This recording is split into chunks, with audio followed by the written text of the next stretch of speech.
आज की कहानी बेंगलुरु की है। यह बात 2025 की है।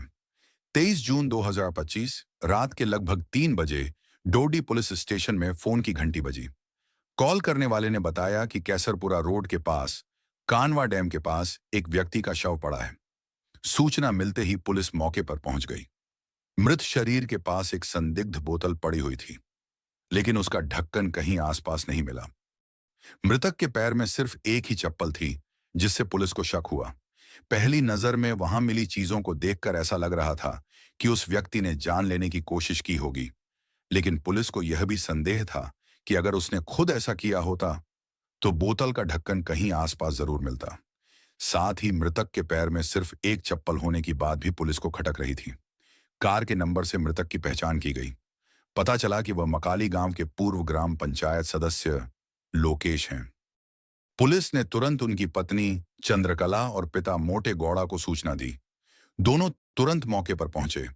चंद्रकला ने पुलिस के सामने आंसू बहाते हुए बताया कि लोकेश कर्ज में डूबा था और तनाव में आकर उसने यह कदम उठाया। पुलिस ने फौरन मौके पर फॉरेंसिक टीम और डॉग स्क्वाड को बुला लिया। मौके का पंचनामा करने के बाद शव को पोस्टमार्टम के लिए सरकारी अस्पताल भेज दिया गया और शुरू में इस घटना को अननेचुरल डेथ का केस दर्ज किया गया। लेकिन जांच के दौरान पुलिस को शक होने लगा कि यह मामला वैसा नहीं है जैसा पहली नजर में दिख रहा था, बल्कि यह आत्महत्या नहीं, हत्या है। पोस्टमार्टम रिपोर्ट में साफ लिखा था कि लोकेश के सीने पर चोट के निशान हैं और उन्हें जहर भी दिया गया था। रिपोर्ट में साफ लिखा था कि लोकेश की मौत जहर से हुई है, लेकिन जहर की थोड़ी मात्रा उनके सीने में फंसी मिली। ऐसा तभी होता है जब किसी को जबरदस्ती जहर पिलाया जाता है। इसके बाद पुलिस ने इलाके के सीसीटीवी फुटेज देखे तो बड़ी बात सामने आई। मौत से कुछ देर पहले तक एक काली कार लोकेश की कार के पीछे छे चल रही थी। मोबाइल टावर डाटा चेक किया गया तो पता चला कि वारदात के वक्त योगेश नाम के एक लड़के का फोन भी उसी इलाके में चालू था। तफ्तीश में यह भी निकला कि योगेश पिछले 2 महीने से चंद्रकला के टच में था और दोनों आपस में मिलते भी थे। अब पुलिस को शक हो गया कि यह मामला सीधा साधा आत्महत्या नहीं, बल्कि प्लान करके की गई हत्या है। करीब 1 महीने तक पुलिस इस मामले की जांच करती रही। जब उन्होंने चंद्रकला से पूछताछ की तो वह गोलमोल जवाब देने लगी और उसकी बातों में काफी विरोधाभास नजर आया। पुलिस ने फिर लोकेश के पिता मोटे गौड़ा से पूछताछ की।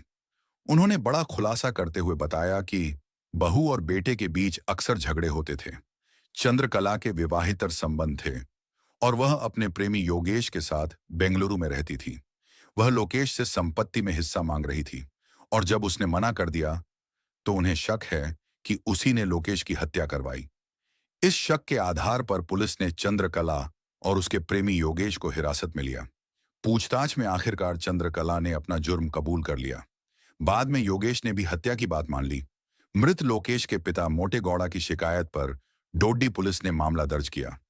लोकेश की हत्या और सबूत नष्ट करने के आरोप में उनकी 35 साल की पत्नी चंद्रकला, 33 साल का प्रेमी योगेश, सुपारी लेने वाला शांता राजू, शिवलिंग, चंदन कुमार और सूर्य कुमार, सभी को हिरासत में लिया गया। इन सभी आरोपियों के खिलाफ भारतीय दंड संहिता की अलग अलग धाराओं के तहत केस दर्ज किया गया। साथ ही वारदात में इस्तेमाल की गई कार और जहर की बोतल भी पुलिस ने जब्त कर ली। पूछताछ के बाद एक चौंकाने वाली कहानी सामने आई। पुलिस के सामने जो राज खुला, उसने पूरे केस का रुख ही बदल दिया। रामनगर जिले के मकाली गांव में लोकेश अपनी पत्नी चंद्रकला, बच्चों और पिता के साथ रहते थे। वो एक राजनीतिक पार्टी के कार्यकर्ता थे, इसलिए समाज में उनकी अच्छी इज्जत थी। उन्होंने पहले मकाली ग्राम पंचायत के सदस्य के रूप में भी काम किया था। घर की आर्थिक स्थिति अच्छी थी, किसी चीज की कोई कमी नहीं थी। उनकी शादी को अब 13 साल हो चुके थे। पहले उनका वैवाहिक जीवन खुशहाल था, लेकिन हाल ही में लोकेश और उनकी पत्नी चंद्रकला के बीच कभी कभी झगड़े होने लगे थे।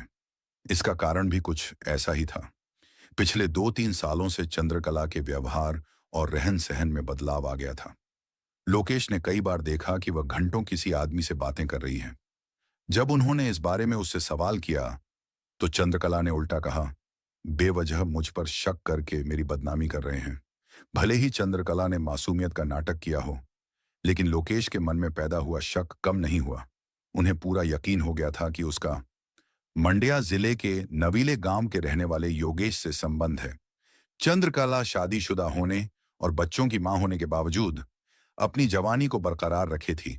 घर की अच्छी आर्थिक स्थिति और सलीकेदार रहन सहन की वजह से उसकी खूबसूरती और निखर जाती थी। सोशल मीडिया पर उसके खूबसूरत फोटो देखकर कई लोगों की नीयत खराब हो जाती थी। इन्हीं में से एक था योगेश। उसने चंद्रकला से चैटिंग शुरू की और धीरे धीरे जान पहचान दोस्ती में और फिर दोस्ती प्यार में बदल गई। अब योगेश उसके घर आने लगा। चंद्रकला भी उसके साथ घूमने निकलने लगी। लोकेश काम के सिलसिले में अक्सर बाहर रहते थे और इसी मौके का फायदा उठाकर चंद्रकला ने घर में ही योगेश के साथ शारीरिक संबंध बनाना शुरू कर दिया। बिना किसी डर के वह पूरी तरह इन नजदीकियों में डूब चुकी थी। एक दिन उनके इस नंगे खेल को चंद्रकला के ससुर ने देख लिया। अपनी बहू को घर में ही किसी गैर मर्द के साथ निर्वस्त्र अवस्था में देख उन्होंने दोनों को डांटा, लेकिन उम्र दराज होने की वजह से दोनों ने उन्हें ही चुप करा दिया और चेतावनी दी कि अगर इस बात का जिक्र बाहर किया तो अंजाम अच्छा नहीं होगा। दोनों के सामने तो वह चुप रहे, लेकिन जैसे ही बेटा लोकेश घर आया उन्होंने उसे सारी बात बता दी। अपनी पत्नी की करतूत सुनकर लोकेश को गुस्सा आ गया। उन्होंने चंद्रकला से सवाल किया, लेकिन उसने अनसुना कर दिया। गुस्से में लोकेश ने उसे घर से निकाल दिया। इसका भी चंद्रकला पर कोई असर नहीं हुआ। पति ने घर से निकाला तो वह सीधा अपने प्रेमी योगेश के पास चली गई। वहां से चंद्रकला और योगेश दोनों बेंगलुरु जाकर रहने लगे। अब जब वे साथ रहने लगे थे तो उनके रिश्ते पर कोई रोक टोक नहीं थी। चंद्रकला खुलकर योगेश के साथ मौज मस्ती करने लगी। मकाली गांव में अब उनके रिश्ते की चर्चा फैलने लगी थी। चंद्रकला के इस व्यवहार से लोकेश की इज्जत मिट्टी में मिल गई थी। यह सब देखकर लोकेश का गुस्सा अब सिर पर चढ़ चुका था। आखिरकार वह बेंगलुरु पहुंचे और चंद्रकला को समझाने की कोशिश की। उन्होंने उसे योगेश से रिश्ता तोड़ने की सलाह दी, लेकिन चंद्रकला ने यह सलाह ठुकरा दी।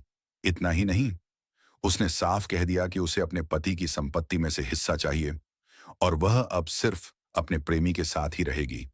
लोकेश ने चंद्रकला के सामने साफ शर्त रखी थी कि या तो वह अपने अवैध संबंध खत्म करे और उसके साथ रहे, या फिर संपत्ति में से हिस्सा छोड़ दे। असल में चंद्रकला को संपत्ति तो चाहिए थी, लेकिन पति नहीं, इसलिए दोनों के बीच झगड़े बढ़ते गए। इन झगड़ों को सुलझाने के लिए लोकेश हफ्ते में 2 बार बेंगलुरु जाकर उससे मिलने की कोशिश करते थे। इसी दौरान लोकेश ने डोडबल्लापुर के पास कन्ना होल्ली में अपनी एक जमीन बेच दी। इस जमीन से उन्हें करीब 1 करोड़ रुपए मिले। जब चंद्रकला को इस रकम के बारे में पता चला तो उसने पैसों को लेकर लोकेश से झगड़ा शुरू कर दिया। वह इस रकम में से हिस्सा मांगने लगी, लेकिन लोकेश ने पैसे देने से इनकार कर दिया। इसके बाद चंद्रकला ने उन्हें कानूनी नोटिस भेज दी। इस नोटिस का लोकेश ने जवाब भी दिया। लोकेश के पास चंद्रकला और उसके प्रेमी के रिश्ते के सबूत भी मौजूद थे। इन सबूतों के आधार पर नोटिस का जवाब देते हुए जब लोकेश ने पैसे देने से साफ मना कर दिया तो चंद्रकला का गुस्सा और बढ़ गया। उसे समझ आ गया कि जब तक लोकेश जिंदा है उसे संपत्ति का हिस्सा नहीं मिलेगा। इसलिए उसने अपने प्रेमी योगेश के साथ मिलकर पति लोकेश की हत्या की साजिश रच ली।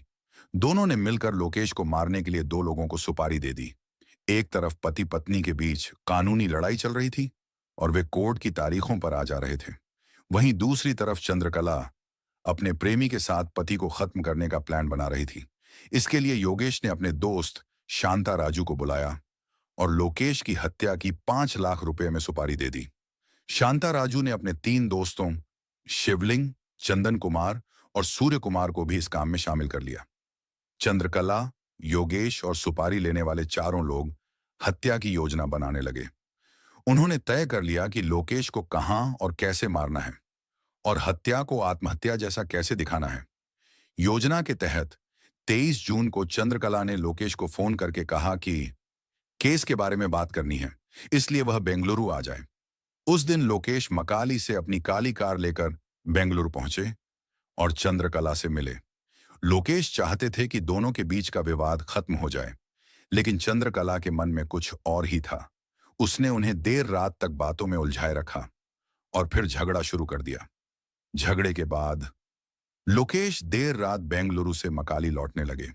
रात में जब वे कार से कैसरपुरा रोड के कानवा डैम वाले रास्ते पर पहुंचे, तभी पीछे से एक कार आई और उनकी कार को रोकने के लिए आड़ा खड़ा कर दिया।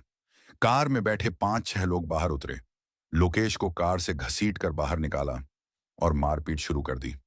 मारपीट और धक्का मुक्की के बीच लोकेश किसी तरह भागने लगे, लेकिन रास्ते में गिर पड़े। तभी शांता राजू ने अपनी जेब से जहर की बोतल निकाली और जबरदस्ती लोकेश के मुंह में उड़ेल दी। चारों ने मिलकर उन्हें जबरदस्ती जहर पिला दिया। जहर जाते ही लोकेश तड़पने लगे। यह पूरा मंजर दूसरी कार में बैठी चंद्रकला और उसका प्रेमी योगेश देख रहे थे। कुछ ही पलों में लोकेश की वहीं मौत हो गई। मौत की पक्की तसल्ली होने के बाद चारों हत्यारे चंद्रकला और योगेश वहां से भाग निकले। अगले दिन सुबह इलाके के स्थानीय लोगों को सड़क किनारे एक व्यक्ति का शव पड़ा मिला। उन्होंने तुरंत इस घटना की जानकारी डोडी पुलिस को दी। पूछताछ पूरी होने के बाद पुलिस ने सभी आरोपियों को जेल भेज दिया। अब मामला अदालत में विचाराधीन है। इंसान जब हवस और लालच में अंधा हो जाता है तो प्यार भी जानलेवा बन जाता है। इसलिए सतर्क रहिए, समझदारी से फैसले लीजिए और सबसे जरूरी, सावधान रहिए, स्वस्थ रहिए और अपना और अपने परिवार वालों का ख्याल रखिए। फिर मिलते हैं एक नई सच्ची वारदात के साथ क्राइम स्टोरीज पर।